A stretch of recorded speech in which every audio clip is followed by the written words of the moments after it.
जिल्हा परिषद व पंचायत समिती निवडणुकीसाठी मतदान प्रक्रियेला जिल्हाभरातून उत्स्फूर्त प्रतिसाद मिळाला असून मतदान शांततेत पार पडले। जिल्हा परिषद व पंचायत समिती निवडणुकीसाठी शनिवार 7 फेब्रुवारी रोजी सोलापूर जिल्ह्यात मतदान प्रक्रिया शांततेत व सुरळीतपणे पार पडली।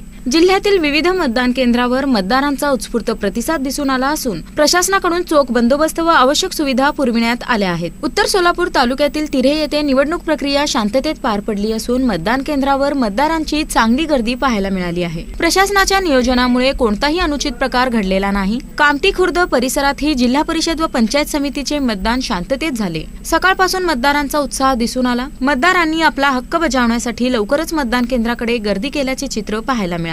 दरम्यान कुरुल तालुका मोहोळ येथेही लोकशाहीची प्रेरणादायी झलक पाहायला मिळाली। येथे 90 वर्षीय अंध आजीबाई नागरबाई सौदागर पाटकर यांनी मतदान करून लोकशाहीवरील विश्वास व कर्तव्य भावना जपली। त्यांच्या या कृतीमुळे परिसरातील मतदारांमध्ये विशेष प्रेरणा निर्माण झाली आहे। एकूणच सोलापूर जिल्ह्यात निवडणूक प्रक्रिया शांततेत, उत्साहात व लोकशाही मूल्यांची जाणीव ठेवत झाल्याचे चित्र पाहायला मिळाले।